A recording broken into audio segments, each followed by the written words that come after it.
ആ സമയത്ത് പറഞ്ഞെന്ന് എനിക്ക് ഓർമ്മയില്ലടാ. കാണണ്ട തന്നെയാ. ഇവിടെ മോള് കണ്ടോ, ഇതാ ഹൈലൈറ്റ്.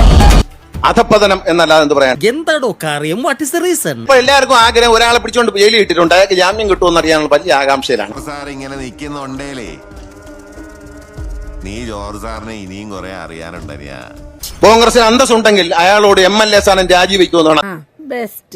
ശശിയെ എന്നാണ് ഈ പറയുന്നത്? ഞങ്ങൾ പുറത്താക്കി, ഇനി അയാൾ ഏത് കയ്യാലെ ചാടിയാലും കുഴപ്പമില്ല എന്ന് വിചാരിക്കുന്നത് ശരിയല്ലല്ലോ. சூப்பர் ஜோக், அதுதான் சொன்னேன். ஆனா வெளியில யார்ட்டையும் சொல்லாதீங்க, உதப்பானுங்க. ஓதேரிக்கு நிறைய கிடைச்சிருக்கு அப்படின்னு தெரிஞ்சல. പറയൂ, ഞങ്ങളുടെ യൂറോപ്പിൽ കിട്ടിയ ഈ MLA സ്ഥാനം രാജിവെക്കൂ എന്ന് പറയാൻ ഒരു കോൺഗ്രസ് നേതാവിന് ധൈര്യമില്ലാണ്. എന്തോ ഒരു പേടിയുണ്ട്. നീ ഇത്രല്ലേ കണ്ടോളൂ, അങ്ങോട്ട് നോക്കിയേ. ശ്രീ ഗണേഷ് കുമാർ എന്നെ പറ്റി പറഞ്ഞു, ഞാൻ അദ്ദേഹത്തെ പറ്റി ആരോപണങ്ങളൊക്കെ ഉന്നയിക്കാൻ എന്ത് യോഗ്യതയുള്ളത്. ആ പറഞ്ഞവനെ ഇങ്ങോട്ട് വിളിച്ചോണ്ടാ അടിച്ചവന്റെ കർണക്കുട്ടി ഞാൻ പൊട്ടിക്കും. ശ്രീ ഗണേഷ് കുമാറിനെ പറ്റി എന്തെങ്കിലും ആരോപണം ഉന്നയിക്കാൻ ഏറ്റവും യോഗ്യതയുള്ളത് ഞങ്ങളുടെ നേതാവായിരുന്ന ശ്രീ R ബാലകൃഷ്ണപിള്ളയാണ്.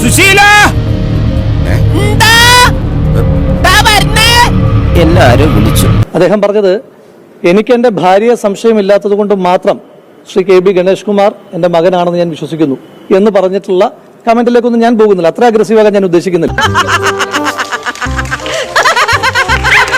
സാധാരണ ഒരാളെ 3 പേരടിക്കുക, ആ 3 പേരടിച്ചതിന്റെ 3 പാടുണ്ടാവുക എന്ന് കേട്ടിട്ടുണ്ട് നമ്മള്.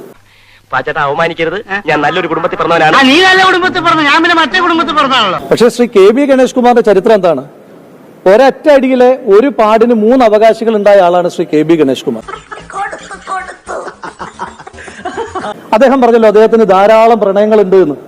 പക്ഷെ അതേ KSRTC മന്ത്രിയല്ലേ, അല്ലാതെ KSRTC ബസ്സൊന്നും അല്ലോ കൈ കാണിക്കുന്ന സ്ഥലത്തു നിന്നൊക്കെ ആളുകളെ വിളിച്ച് കയറ്റാനായിട്ട്.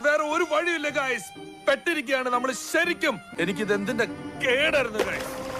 ശ്രീ ഉമ്മൻചാണ്ടി എന്ന് പറയുന്ന മനുഷ്യന്റെ മനസ്സ് എപ്പോഴെങ്കിലും വേദനിച്ചിട്ടുണ്ടെങ്കിൽ അതിന്റെ കൂലിയാണ് എന്ന് ശ്രീ KB ഗണേഷ് കുമാർ മനസ്സിലാക്കുക നന്നായിരിക്കും. കൗതുക ലേശം കൂടുതലാണ്. ഞങ്ങൾ അങ്ങ് ഇറങ്ങട്ടെ. ആയിക്കോട്ടെ, സന്തോഷായി.